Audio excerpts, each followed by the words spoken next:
surga. Amin. Sekalipun dagingku lenyap, hatiku telah tak berdaya. Ku sembah Engkau, Allah yang perkasa. Ku sanjung tinggi namamu di hidupku, Tuhan. Tiada yang lain. Katakan hanya Kau. Hanya Kau satu di hatiku. Mari sama-sama bangkit berdiri. Selain Kau tiada yang lain. Haleluya, dengan segenap hati. Selain Kau tiada yang lain. Hanya Kau milikku di surga. Benar Tuhan. Biarpun daging kami lenyap ya Bapa, tetapi hati kami yang lelah Tak berdaya. mari kita mau sembah Dia. Allah yang perkasa. Mari kita sanjung tinggi namamu di hidupku, Tuhan. Tiada yang lain. Hanya Kau satu. Ku sembah Engkau. Ku sembah Engkau, Allah yang perkasa.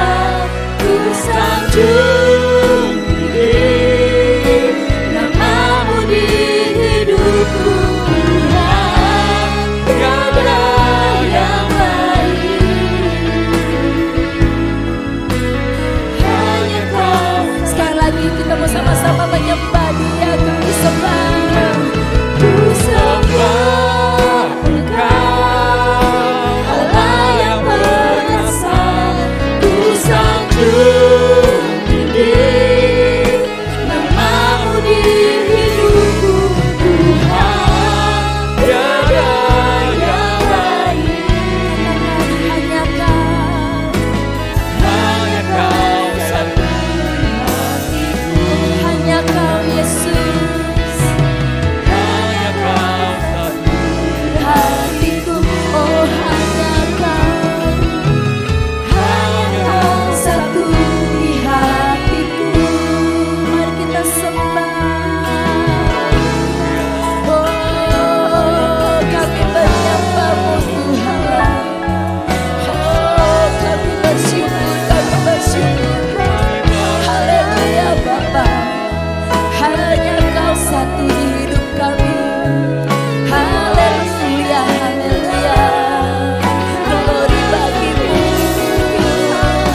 Haleluya bagi Bapa. Haleluya, mari sembah Dia. Agungkan namanya. Bersyukur, bersyukur. Ucapkan thank you Lord. Thank you my Jesus. Haleluya. Oh, Kau yang besar Bapa. Kau sangat baik Tuhan. Kau sangat baik Bapa. Oh, haleluya Bapa.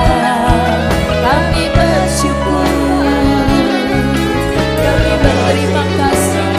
Kiara lalala syaka kakara lalala Yesus. Kiara lalala Yesus. Kiara lalala karalabo. Haleluya, haleluya, haleluya. Haleluya, haleluya. Rasakan kebaikan-Nya. Dia ada di tengah-tengah kita saat ini. Dia mengasihi-Mu. Oh, terima kasih Bapa. Thank you Lord. Thank you God. Haleluya, haleluya. Terima kasih Bapa. Engkau baik Tuhan. Kami bersyukur. Haleluya. Haleluya Bapa. Mari kita akan pujian dari refnya. Ku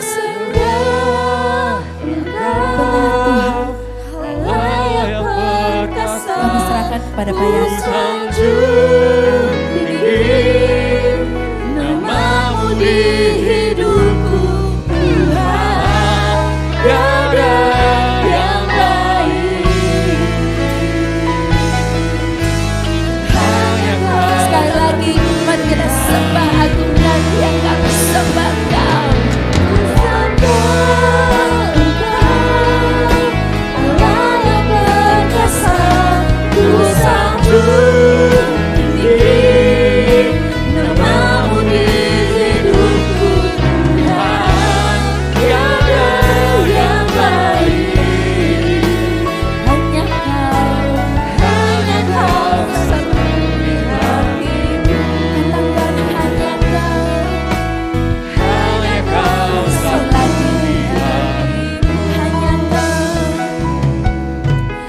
Hanya Kau Satu di hatiku.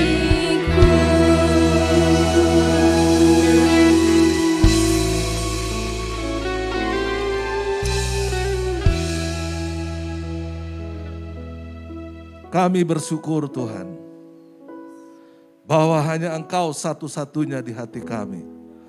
Kalau ada yang lain Tuhan, ampuni kami. Karena itulah yang terbaik dalam hidup kami. Kami hanya memiliki Allah yang tunggal di dalam Bapa, Anak, dan Roh Kudus. Karena di dalamnya kami hadir di tempat ini. Terima kasih Bapa, bersabdalah. Dan kami akan mendengarkan firman-Mu. Pakai hamba-Mu Tuhan, yang oleh karena anugerah Engkau berikan kesempatan ini. Terpujilah namamu ya Bapa, berkati seluruh jemaat yang hadir.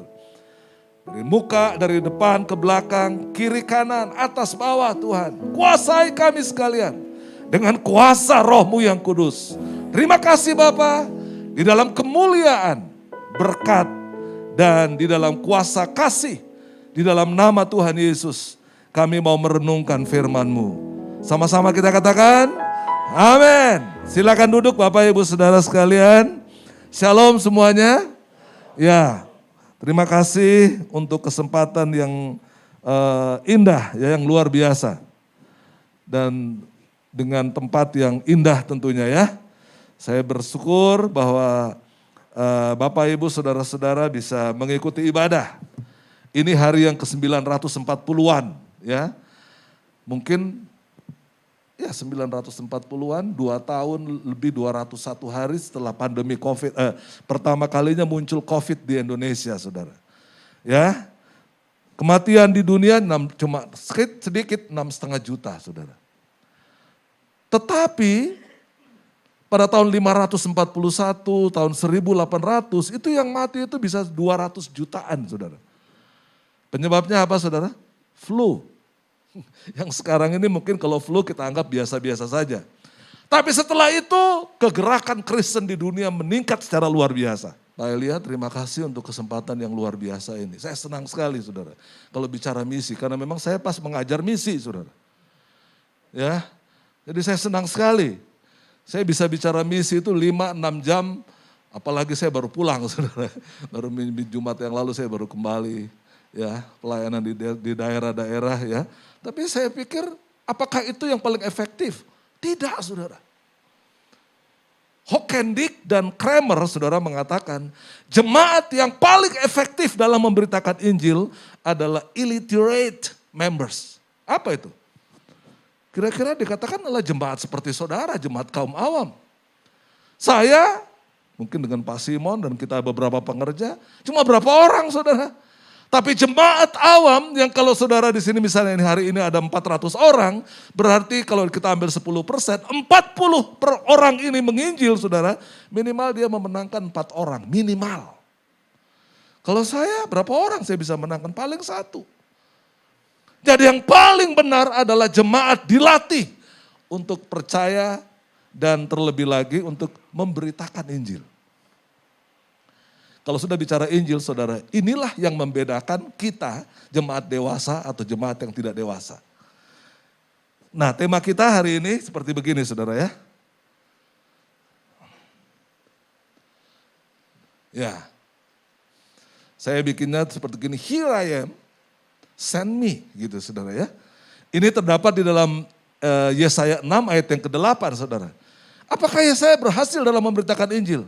Salah satu nabi yang tidak ada orang yang bertobat adalah Yesaya. Berapa tahun dia menginjil, gak ada yang bertobat. Jadi kalau mau disimpulkan begini, setia sampai mati meskipun kita gagal dalam pelayanan. Ini penting saudara. Ya, saya dengan teman-teman itu selalu mempunyai moto begini. Melayani dengan rendah hati dan setia sampai mati. Tadi kan paduan suara Mazmur Bakti menyanyikan seperti itu saudara. Wanita yang setia saudara. Nah ini saudara ya. Jadi Yesaya dibilang sama Tuhan, kalau saudara baca, mari kita baca dulu. Yesaya 6 ayat yang ke-8 saudara. Sama-sama kita baca ya, 6 ayat 8 saudara, mari kita lihat. 1, 2, 3. Lalu aku mendengar suara Tuhan berkata, siapakah yang akan kuutus? Dan siapakah yang mau pergi untuk aku?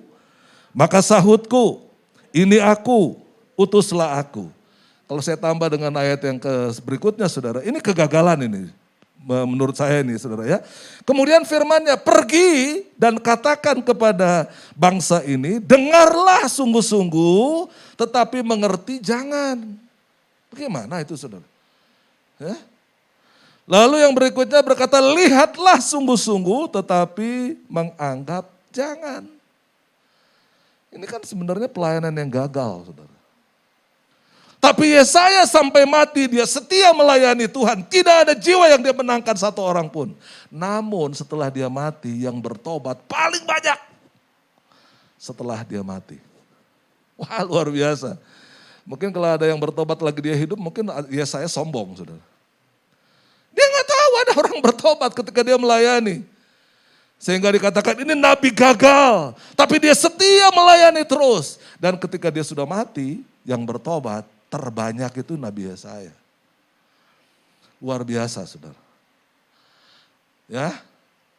Ya ini sebenarnya kalau kita baca lagi 2 Timotius 4 ayat yang ke 2 Timotius 4 kalau saudara buka ya. Ini sebenarnya aplikasinya nih di sini ya. Ini sebenarnya kalau saudara perhatikan baik-baik. 2 Timotius 4 saya sih baca semua ini sampai 8 begitu saudara ya. Mari sama-sama lagi kita baca. Saya ayat 1, saudara baca ayat yang kedua. Penuhilah panggilan pelayananmu. 1, di hadapan Allah dan Kristus Yesus yang akan menghakimi orang yang hidup dan yang mati, aku berpesan dengan sungguh-sungguh kepadamu demi pernyataannya dan demi kerajaannya. Silakan yang kedua saudara.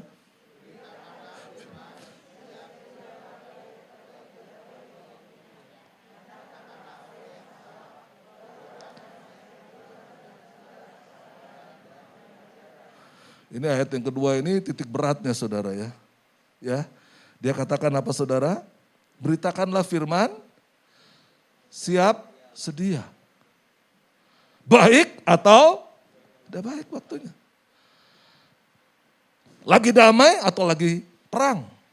Wah saudara ya. Di daerah-daerah yang ya saya ini ke daerah-daerah terutama yang mayoritas bukan muslim ya. Selain di Aceh itu bukan muslim, saya di Timor ini saudara. Tapi saya lihat justru daerah-daerah tersebut itu paling banyak orang gak bertobat saudara. Kristen atau katakanlah juga Katolik. Tapi menurut Robertson saudara, ini adalah believerism. Apa itu believerism saudara? Saya juga kaget saudara waktu saya baca di satu literatur. Believerism itu adalah majority of the church members. Apa itu believerism saudara? Ternyata Robertson dan Nesbitt serta William Barclay mengatakan adalah orang-orang Kristen yang beribadah, yang sudah dibaptis, tapi itu bohong katanya. Pseudo believerism. Mereka adalah 80% di dalam gereja. Mereka sudah percaya Yesus, mereka percaya kepada kebenaran, tapi mereka sebenarnya pura-pura. Gimana menilainya saudara? Injil adalah salah satu alat untuk mengujinya. Wah luar biasa saudara. Ya, Timotius dengan Rasul Paulus. Ya, kalau bahasa Indonesia mengatakan, bahasa Inggrisnya here I am. Ya, send me dalam bahasa Yunaninya dia bilang apestelken me. Ya, ini aku. Banyak orang Kristen kalau dikasih ayat ini dia bilang ini aku, utuslah siapa saudara? Tuh, hafal semua tuh. Ya, saya di mana-mana orang-orang ngomong begitu. Apalagi di daerah-daerah yang terpencil dan berbahaya. Dan saya juga sebenarnya takut ya karena teman-teman di sana bilang hati-hati Pak. Saya tahu kalau saya sedang melakukan pemberitaan firman, itu yang menyertai saya luar biasa saudara. Banyak orang takut saudara, pikir kalau memberitakan firman di daerah-daerah berbahaya, siapa yang menyertai dia? Markus 13 ayat 11, coba saudara baca ya. Markus 13 ayat 11. Nanti kita lihat siapa yang menyertai ketika saudara sedang melakukan pemberitaan firman di tengah-tengah suasana mungkin yang sangat menakutkan. Markus 13 ayat 11 saudara. Ayo sama-sama kita baca ya. Sudah dapat semuanya, amin? Ya, 1, 2, 3. Dan jika kamu digiring dan diserahkan, janganlah kamu khawatir akan apa yang harus kamu katakan. Kurniakan kepadamu, sebab melainkan Roh Kudus. Jadi buat apa kita takut saudara? Rugi kan sebenarnya kalau orang Kristen ketika memberitakan Injil itu mengatakan takut, kita rugi saudara. Buat apa Roh Kudus? Kalau kita takut. Ini tidak dipunyai oleh agama-agama manapun saudara. Agama lain mengatakan saya punya Allah, oke. Saya punya Nabi, oke. Ada yang mengatakan saya punya Roh Kudus? Nggak ada. Ini istimewanya kekristenan saudara. Ketika saya dibilang bunuh itu. Di Maluku Utara ini ya, waktu kerusuhan itu saudara.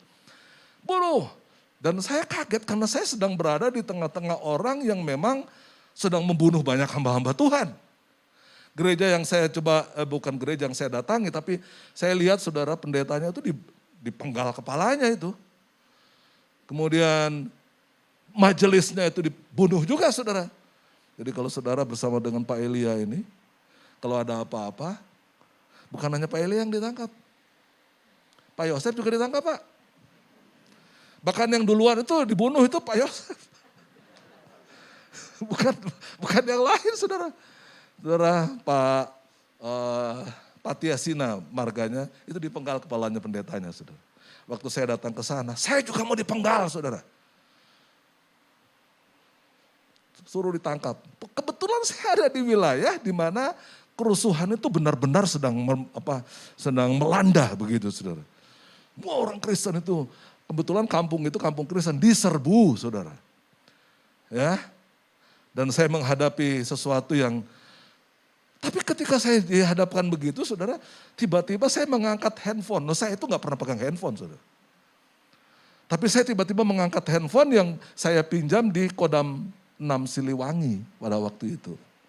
Tujuan pakai handphone itu dimanapun kita berada, di daerah yang sulit sekalipun, di gunung, di lembah, cuaca lagi kabut atau apapun, pakai handphone tentara itu paling mudah saudara. Saya angkat itu, besar sekali saudara. 1,5 meter itu saya angkat. Begitu saya angkat itu ada orang teriak dari ujung sana. Hati-hati dengan orang ini.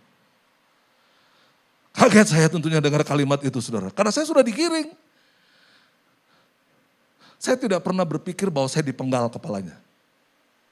Gak pernah berpikir begitu. Pokoknya saya tahu bahwa apapun yang saya katakan, dari mana? Ternyata pemimpin JI-nya itu adalah komandan JI Semaluku Utara. Dan itu berasal dari Kodam 6 yang desersi saudara. Dia adalah orang PHB. Jadi dia tahu begitu saya angkat gitu dia bilang, wah ini alat luar biasa. Kalau kamu bunuh, saya akan pencet yang merah. Padahal saya gak tahu yang merah yang mana waktu itu juga. Gak ngerti aja, tiba-tiba saya ngomong begitu. Lalu tiba-tiba dia datangi saya, deketi saya. Ke sana Pak. Saya datang, kemana? Ke masjid. Tempat dia berkedudukan. Terus dia bilang, Bapak ini siapa? Waktu dia tanya Bapak ini siapa, saya bilang, kamu siapa? Gini. Tapi saya lihat wajahnya ya saudara, saya lihat rambut tentaranya itu, saya sudah langsung tahu ini. Kemudian logat bahasanya, bahasa Sunda. Kunaon aya di dia? Bilang. Bisa gini. Akhirnya kita terjadi komunikasi saudara. Dia bilang, eta naon? Dia yang saya angkat itu. Bapak tahu ini? Dia bilang dia tahu. Itu hanya dimiliki oleh komandan. Jadi Bapak tahu sekarang saya komandan? Terus saya tanya, kamu komandan kamu siapa? Dia sebutkan satu nama. Nama itu adalah murid saya ketika di Makassar. Dia brigadir jenderal di sini, saudara. Waktu saya bilang begitu, saudara, dia hormat sama saya, saudara. Dan dia katakan, itu komandan saya, Pak. Iya, Bapak desersi kan, saya bilang. Kalau kamu berani membunuh saya, menyuruh anak buahmu membunuh saya akan suruh bunuh keluarga kamu. Wih, kok pendeta bisa begitu, dia bilang. Iya, kadang-kadang saya kalau di kota pendeta, kalau di luar kota ya pendekar kadang-kadang. Saya bilang begitu saudara ya. Sama dengan waktu di Aceh saudara. Ya. Jadi sebenarnya saya dan saudara itu dilengkapi oleh kuasa yang tidak dimiliki oleh siapapun juga. Amin. Ya secara cepat saya mau lihatkan saudara. Ini kontrak generasi saudara. Paulus adalah generasi senior. Tapi dia serahkan pelayanannya kepada Timotius, orang muda. Usianya ini bertobat ini melayani 15 sampai 16 tahun saudara. Jadi dia sangat muda, tapi jemaatnya banyak yang senior.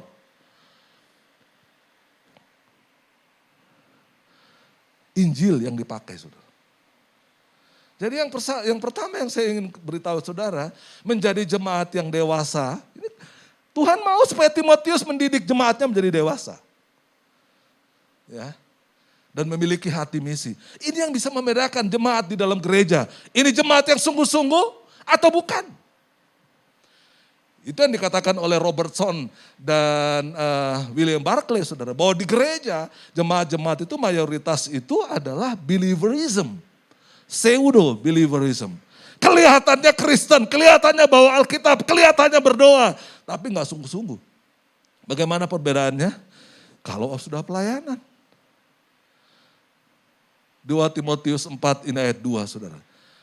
Beritakanlah Injil. Atau beritakanlah firman.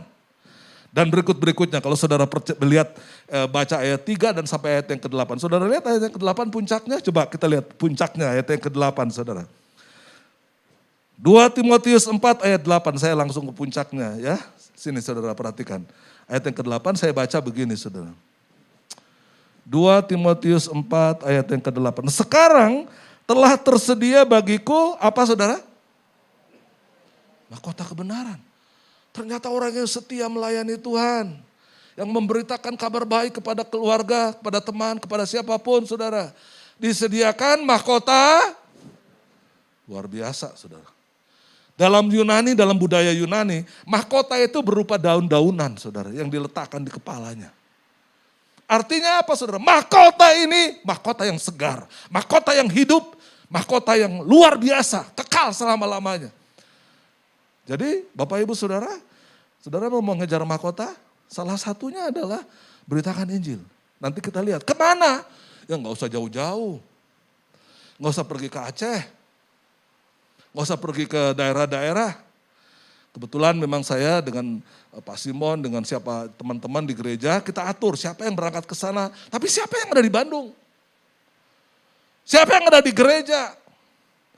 Dan pelayanan penginjilan yang tertinggi, terbesar jumlahnya untuk memenangkan jiwa, ternyata missio ecclesiae. Saudara tahu apa itu ecclesiae? Ecclesia itu apa? Gereja. Memenangkan jiwa di gereja itu paling banyak. Nah, apakah semua orang sudah Kristen di gereja? Enggak. Saudara pergi di belakang, nanti di bawah ada sekolah minggu Pak ya. Coba saudara lihat.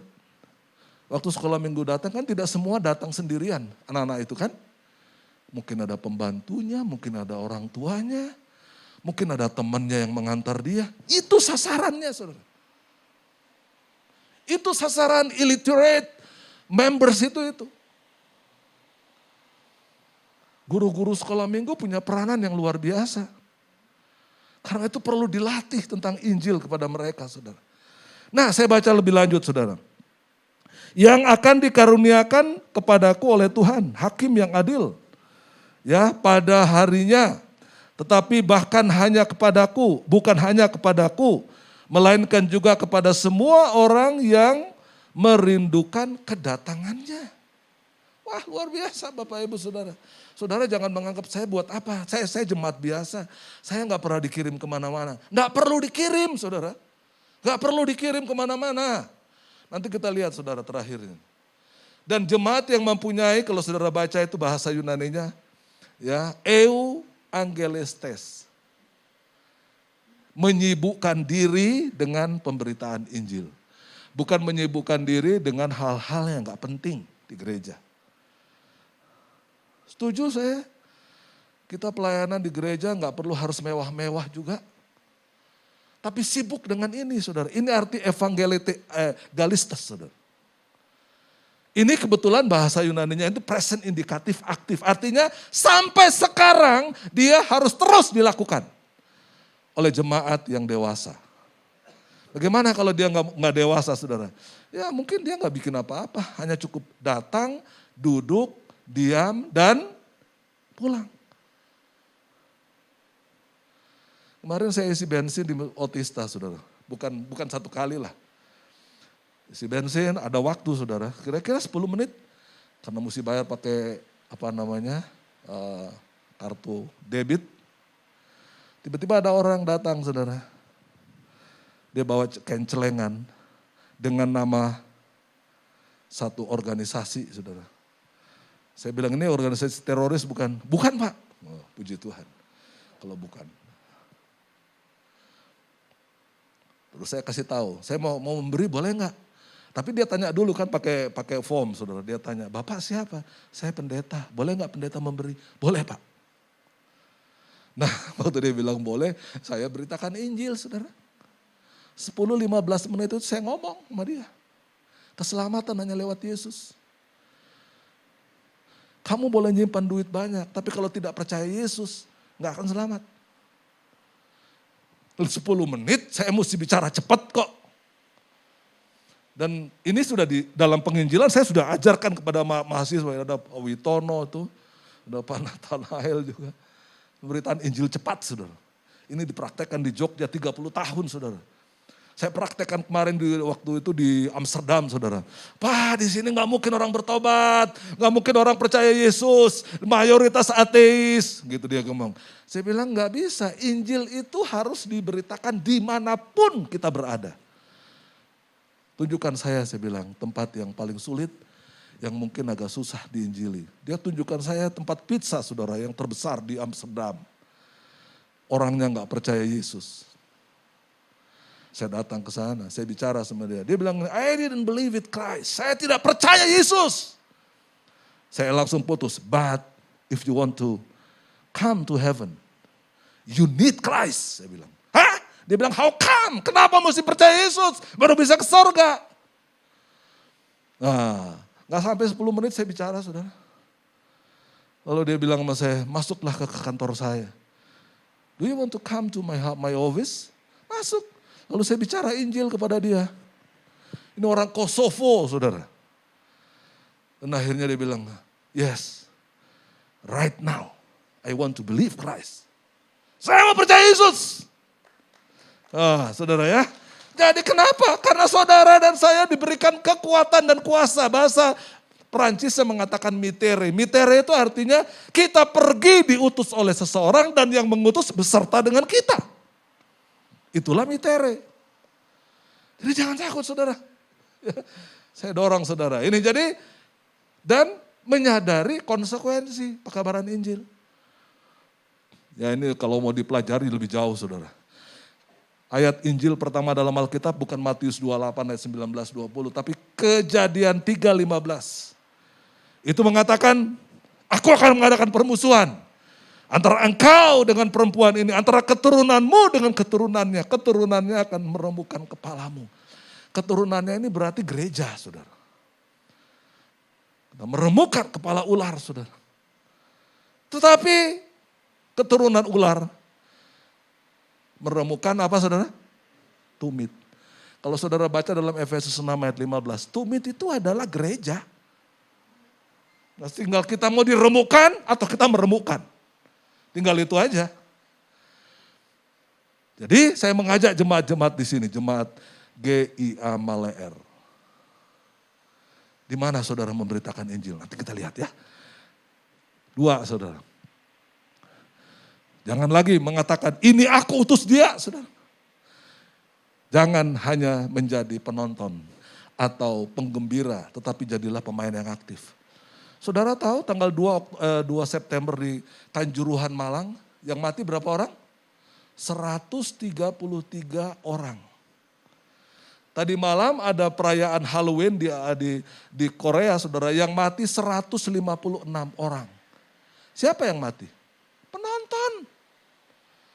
Pemain gak ada yang mati, penonton banyak yang mati. Di gereja juga, saudara, kalau saudara jadi penonton saja, saudara mematikan gereja. Pilih aja. Kelihatannya kita hadir, saya harap kehadiran kita berguna, bermanfaat. Bukan justru mematikan orang yang mau hadir di tempat ini. Ya, gereja saudara ini indah sekali, saudara. Saya tadi bilang Pak Elia, saya lagi membangun juga di Taman Sakura, ya. Memang kita lagi membangun pinggirnya, saudara. Bagus membangun gereja. Tapi mari kita membangun juga kehidupan jemaat. Membangun juga kehidupan komunitas di luar yang belum percaya Yesus. Tadi lagu itu yang saudara nyanyikan, berjuta jiwa sedang menuju kemana? Pemimpin pujian. Berjuta jiwanya sedang kemana itu? Ya kita gak tahu, mungkin masuk neraka. Kalau kita gak datang. Jadi mari kita di gereja jangan menjadi apa, saudara? Jangan menjadi apa itu spektator, tapi kita menjadi pemain, saudara. Yang main di bola di Kanjuruhan itu cuma 22 orang. Yang mati 133 orang, gak ada pemain bola, saudara. Saya berdoa supaya jangan sampai iman kita yang mati, saudara. Yang ketiga, saudara, kapan kita menginjili? Kapan aja. Setiap saat. Nah ini di sini, saudara ya. Setiap saat. Karena pembantu rumah tangga salah satu. Itu ada di rumah saudara setiap hari. Injili dia. Ketika saya mengajar ini sama Pak David Cakra, saudara. Yang punya GBI, yang gembala GBI Aruna, saudara. Dia datang ke saya, Pak Yance, saya ada supir Pak Yance, 20 tahun dia sudah melayani saya menjadi supir. Saya belum pernah menginjili dia. Itu ladang misi dia, saudara. Dan akhirnya begitu diajar tentang misiologi, dia menginjili supirnya, saudara. Dan supirnya bertobat dan terima Yesus. Wah, saya menyanyiakan 20 tahun, Pak. Berapa tahun saudara sia-siakan pembantu rumah tangga saudara, asisten rumah tangga saudara. Saya juga asisten rumah tangga saya bukan orang Kristen, saudara. Tapi saya bilang sama istri saya, dia memang asisten rumah tangga, tapi kalau bisa sama-sama kerjalah. Kalau nggak bisa kerja sama-sama kerja. Jadi jangan dianggap pembantu. Di hadapan Tuhan pembantu bukan pembantu sama aja nggak? Sama. Jangan-jangan majikannya masuk neraka, pembantunya masuk surga. Makanya saudara injili mereka. Dan saudara mendapatkan mahkota kebenaran tadi, saudara. Ya, yang terakhir, saudara. Nah ini di ibu-ibu, saudara. Ibu-ibu punya komunitas sendiri, ngobrol-ngobrol. Efesus 2 ayat, kisah 2 ayat 40 kalau saudara, bagaimana kehidupan jemaat mula-mula. Bersaksi, memberitakan kabar baik. Ya ini bahasa Yunaninya mengatakan dia marturato. Apa itu dia marturato? Membuktikan bahwa hanya Yesus Kristus adalah jalan menuju ke surga. Amin. Ya di idina siratal mustaqim, orang Islam bilang. Tunjukkanlah kami jalan yang lurus. Lalu saya menunjukkan, ini jalan yang lurus. Siapa jalan yang lurus, Pak? Yesus. Yohanes 14 ayat 6 berkata bagaimana? Akulah jalan dan kebenaran dan hidup. I am the way, the truth, and the life. No one come to heaven except through me, kata Yesus.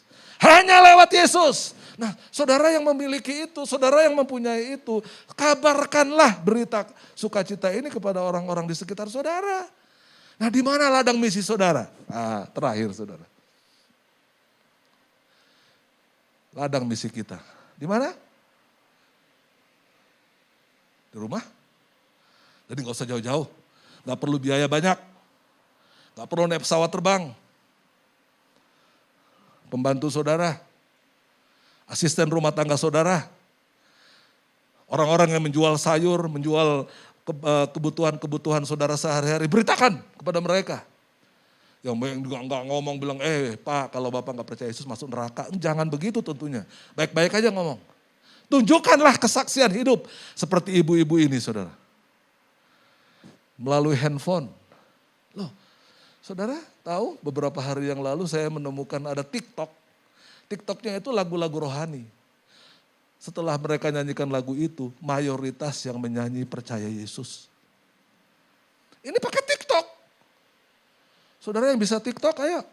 Jadi jangan ceritanya yang lain-lain gitu ya.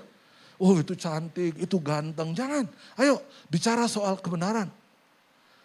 Hanya lagu di situ, lagunya itu seperti lagu yang pertama saudara tadi. Apa tadi lagu yang pertama itu? Oh giranglah. Kenapa bisa girang? Karena kita punya sumber kegirangan. Siapa sumber kegirangan? Yesus.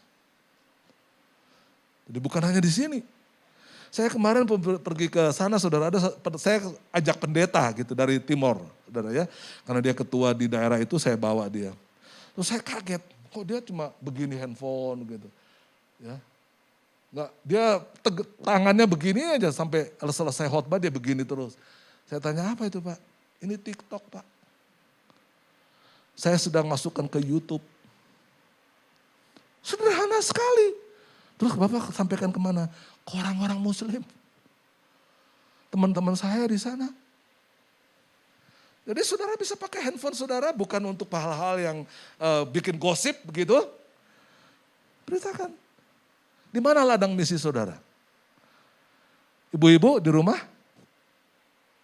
Di kantor buat saudara-saudara yang bekerja? Pak Witono kerja juga kan? Pasti Pak Witono sudah memberitakan Injil kan? Sana saya bilang, ayo Pak. Di kampus, kalau ada mahasiswa di sini. Di sekolah. Saya sudah tua Pak, saya sekarang ini buka pelajaran teologi baru, yaitu konseling Kristen. Saudara. Yang ikut banyak banget saudara. Tapi saya harus kasih pelajaran misiologi karena mereka harus mengikuti matrikulasi. Ada beberapa orang bilang, Pak saya sudah tua Pak, saya gak mungkin memberitakan Injil. Gak bisa, ibu harus memberitakan Injil. Saya takut Pak. Nah, baru saya kasih tahu saudara. Habis saya kasih tahu, semangat dia pergi kemana-mana saudara.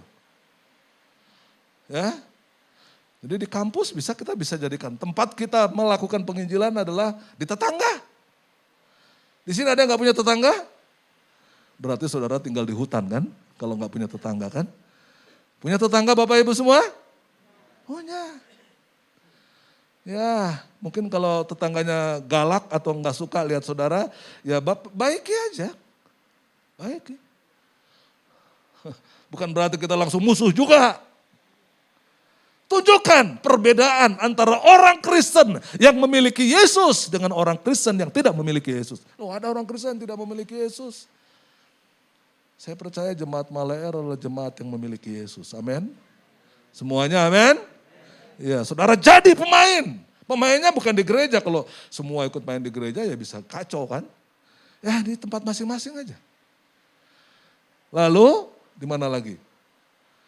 Di ruko, kalau saudara punya ruko, rumah dan toko, apalagi saudara punya toko, pasti punya karyawan di sana.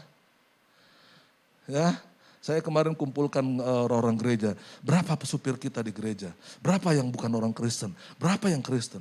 Saya mohon kepada semua jemaat, jangan sampai karena dia bukan orang Kristen, lalu kita sembarangan nyuruh-nyuruh gitu.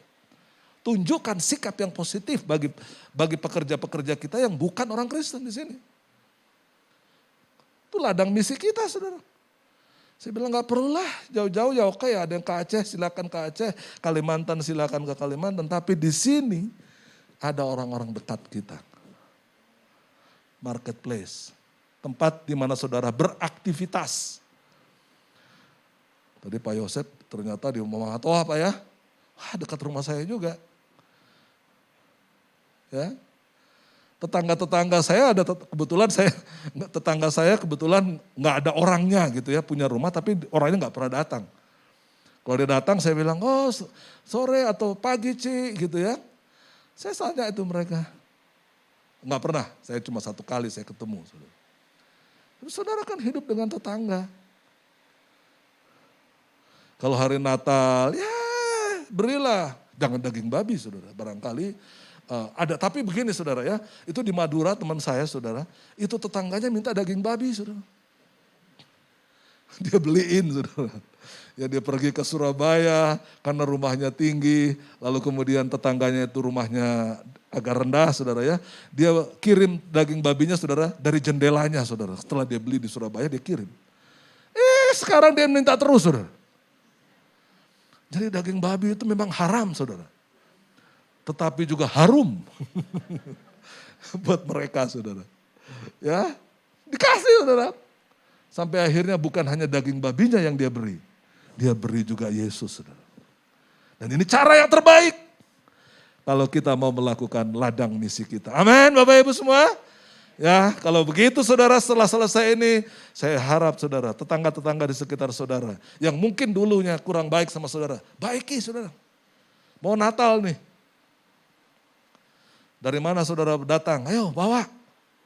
Mungkin sedikit, kecil, gak bernilai saudara. Atau hal-hal lain yang bisa saudara lakukan sehingga saudara bisa kontak dengan tetangga saudara. Bantu apa saja yang saudara bisa lakukan. Wah itu kan ladang misi saudara, gak usah tempat jauh-jauh. Tetanggamu barangkali. Temanmu barangkali. Bagi yang sekolah. Bagi bapak-bapak punya karyawan di kantor. Oh ini kesempatan yang luar biasa saudara-saudara. Amin. Kalau kita lakukan itu ada berkat. Ada mahkota kebenaran yang Tuhan siapkan buat kita. Amin. Mari kita bangkit berdiri saudara. Terima kasih Tuhan. Terima kasih Bapak. Terima kasih untuk anugerah-Mu Tuhan.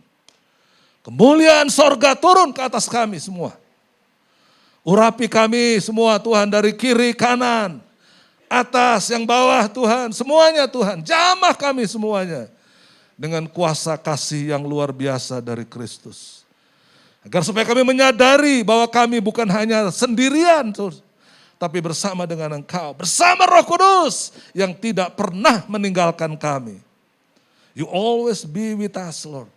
Engkau selalu bersama kami, Engkau berjanji bahwa Engkau setia menemani kami dalam melakukan kegiatan ini. Terima kasih Bapa, berkati hamba-Mu di tempat ini. Berkati seluruh pengerja, seluruh pelayan Tuhan. Agar kami tidak puas dengan apa yang ada saat ini. Tapi kami boleh lebih lagi untuk menjadi pembeda dalam kehidupan jemaat. Sehingga nama Tuhan dipermuliakan.